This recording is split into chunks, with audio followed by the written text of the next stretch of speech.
Hello ನಮಸ್ತೆ, ಎಲ್ಲರೂ ಹೇಗಿದ್ದೀರಾ? ಎಲ್ಲರೂ ಚೆನ್ನಾಗಿದ್ದೀರಾ ಅಂತ ಭಾವಿಸ್ತಾ ಇವತ್ತಿನ ಲಾಗ್ನ ಶುರು ಮಾಡೋಣ.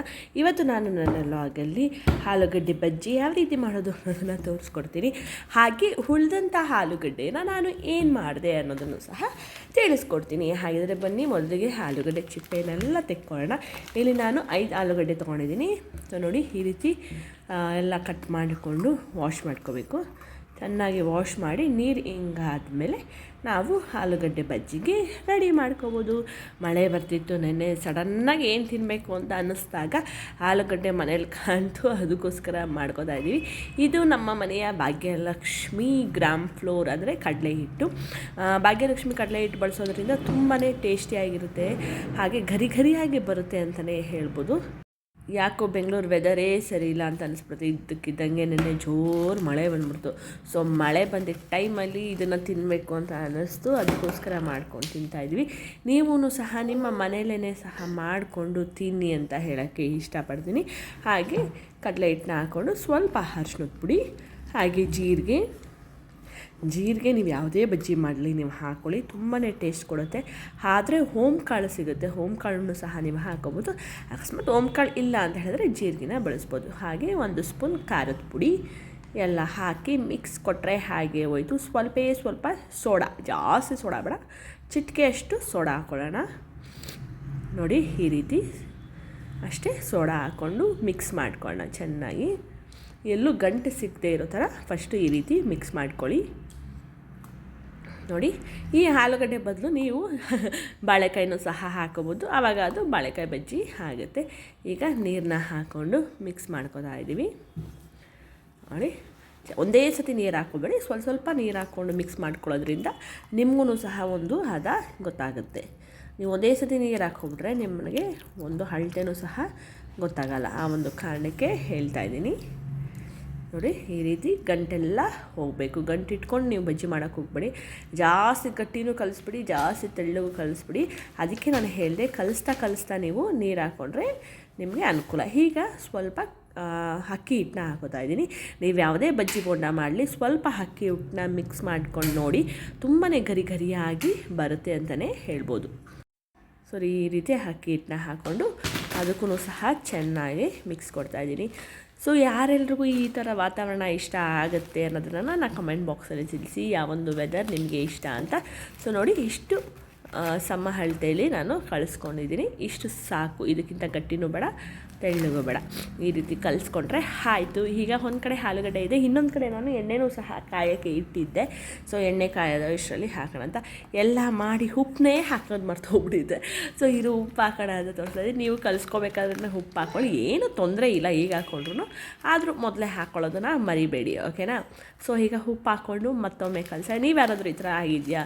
ಎಲ್ಲ ಹಾಕಿ ಉಪ್ಪೇ ಹಾಕಿಲ್ದಿರೋ ಥರ ಬಜ್ಜಿ, ಬೋಂಡ ಅಥವಾ ಸಾರು ಏನಾದರೂ ಮಾಡಿ ಮನೆಯವ್ರಿಗೆ ಕೊಟ್ಟಿದ್ರೆ ನಾನು ಕಮೆಂಟ್ ಬಾಕ್ಸಲ್ಲಿ ತಿಳಿಸಿ. ಉಪ್ಪನ್ನ ಮರೆತಂತಹ ವೀರ ವನಿತೆಯರು ನಾವು ಅಂತ. ಸೊ ಹಾಗೆ ರುಚಿಗೆ ತಕ್ಕಷ್ಟು ಉಪ್ಪು, ಖಾರದ ಪುಡಿ ಬೇಕು ಅಂತ ಹೇಳಿದ್ರೆ ಇನ್ನೊಂದು ಸ್ವಲ್ಪ ನೀವು ಖಾರ ಹಾಕ್ಕೋಬೋದು.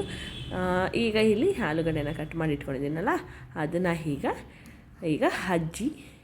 ಒಂದೇ ಸತಿ ಬೋಂಡ ಕಲಿಸೋ ಥರ ಕಲಿಸಿಡಬಾರ್ದು. ಸೊ ಒಂದೊಂದೇ ಈ ಥರ ಹಜ್ಜಿಬಿಟ್ಟು ನಾವು ಇಲ್ಲಿ ಬಿಡಬೇಕು. ನೋಡಿ, ಎಣ್ಣೆ ಚೆನ್ನಾಗಿ ಕಾದಿರಬೇಕು. ಅರ್ಧ ಎಣ್ಣೆ ಕಾದಿದ್ರೆ ನಿಜವಾಗ್ಲೂ ಬಜ್ಜಿ ಚೆನ್ನಾಗಿ ಬರಲ್ಲ.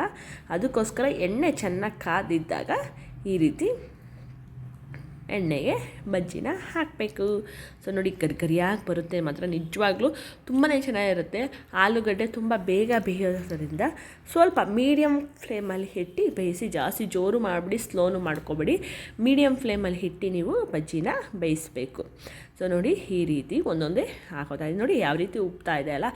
ಸ್ವಲ್ಪ ಅಕ್ಕಿ ಹಿಟ್ಟು ಹಾಗೆ ಚಿಟಿಕೆಯಷ್ಟು ಸೋಡಾ ಹಾಕಿರೋದ್ರಿಂದ ನಾನು ಇಲ್ಲಿ ಈ ಥರ ಉಬ್ತಾ ಇದೆ. ಇನ್ನೊಂದು ಏನಪ್ಪ ಅಂತ ಹೇಳಿದ್ರೆ, ಸೋಡಾನ ಆದಷ್ಟು ಅವಾಯ್ಡ್ ಮಾಡಬೇಕು ಅಂತ ಹೇಳ್ತಾರೆ. ಬಟ್ ಎಲ್ಲೋ ಒಂದು ಚಿಟಿಕೆ ಹಾಕಿದ್ರೆ ಏನೂ ಆಗಲ್ಲ ಅಂತ ಅನ್ಕೋತೀನಿ ನಾನು. ಸೊ ನೋಡಿ, ಯಾವ ರೀತಿ ಬಜ್ಜಿ ಕಾಣ್ತಿದೆ ಅಲ್ಲ, ಸಖತ್ತಾಗಿ ಬಂದಿತ್ತು ಮಾತ್ರ. ಟೇಸ್ಟು ಅಷ್ಟೇ ಚೆನ್ನಾಗಿತ್ತು. ಸೊ ನೀವು ಸಹ ಮಳೆ ಬರ್ತಾಯಿದ್ರೆ ಬಿಸಿಯಾಗಿ ಮಾಡಿ ತಿನ್ನಿ, ನೀವು ಸಹ ಇಷ್ಟಪಡ್ತೀರಾ ಅಂತ ಹೇಳೋಕ್ಕೆ ಇಷ್ಟಪಡ್ತೀನಿ. ನೋಡಿ, ಇಷ್ಟು ಕಲರ್ ಬಂದಮೇಲೆ ನಾವು ಎತ್ತಿದ್ರೆ ಬಜ್ಜಿ ರೆಡಿಯಾಗಿದೆ ಅಂತ ಅರ್ಥ. ಸೊ ನೋಡಿ ರೆಡಿಯಾಗಿದೆ ಅಲ್ಲ. ಹಾಗೆ ನಾನು ಆಗಲೇ ಹೇಳಿದೆ ಆಲೂಗಡ್ಡೆ ಮಿಕ್ಕಿದ್ರೆ ಏನು ಮಾಡಬೇಕು ಅಂತ. ಆಲೂಗಡ್ಡೆ ಮಿಕ್ಕಿದ್ರೆ ನೋಡಿ ಈ ರೀತಿ ಎಣ್ಣೆಯಲ್ಲಿ ಹಾಕಿ ಆಲೂಗಡ್ಡೆ ಚಿಪ್ಸ್ ಮಾಡ್ಕೋಬೇಕು ಅಷ್ಟೇ ಅಲ್ವಾ. ಸೊ ಆಲೂಗಡ್ಡೆ ಮಿಕ್ಕಿದ್ರೆ ಈ ರೀತಿ ಎಣ್ಣೆಯಲ್ಲಿ ಹಾಕಿ ಆಲೂಗಡ್ಡೆ ಚಿಪ್ಸ್ ನೋಡಿ ಮಕ್ಕಳಿಗೆ ಸಡನ್ನಾಗಿ ಮಾಡಿಕೊಡ್ಬೋದು.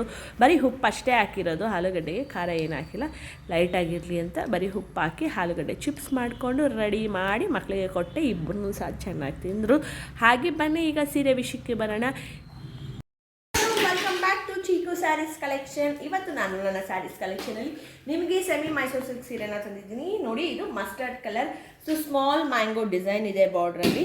ಸೊ ಚಿಕ್ಕ ಚಿಕ್ಕ ಮ್ಯಾಂಗೋ ಡಿಸೈನ್ ಹಾಗೆ ಸ್ಮಾಲ್ ಬಾರ್ಡರ್ ಇದೆ. ನೀವು ಸಹ ಪರ್ಚೇಸ್ ಮಾಡ್ಬೋದು. ಇದು ಕೇವಲ 1000 ರೂಪಾಯಿ. ಹಾಗೆ ಪ್ಲಸ್ ಶಿಪ್ಪಿಂಗ್ ಚಾರ್ಜಸ್ಸು ಸಹ ಇರುತ್ತೆ. ನೋಡಿ ಯಾವ ರೀತಿ ಕಾಣ್ತಾ ಇದೆ, ಲುಕ್ಕು ಚೆನ್ನಾಗಿ ಕಾಣ್ತಿದೆ ಅಲ್ಲ.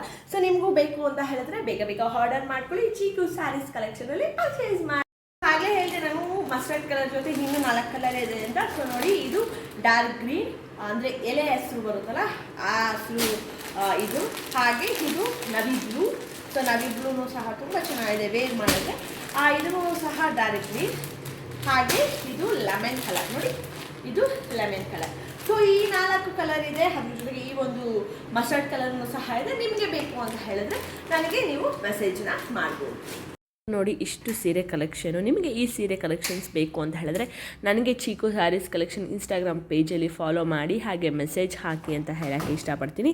ಹಾಗೆ ಈ ಒಂದು ಲಾಗ್ನ ಇಲ್ಲಿಗೆ ಮುಗಿಸ್ತಾ ಇದ್ದೀನಿ. ಮತ್ತು ನಾನು ಮುಂದಿನ ಲಾಗಲ್ಲಿ ನಿಮ್ಮೆಲ್ಲರೂ ಮೀಟ್ ಮಾಡ್ತೀನಿ. ಅಲ್ಲಿವರೆಗೂ ನಮ್ಮ ಚಾನಲ್ನ ಸಬ್ಸ್ಕ್ರೈಬ್ ಮಾಡಿಕೊಂಡು ಲೈಕ್ ಕೊಟ್ಟು ನೋಡಿ ಅಂತ ಹೇಳ್ತಾ ಲವ್ ಯು ಆಲ್. ಚಾಚಾ, ಟೇಕ್ ಕೇರ್, ಬಾಯ್.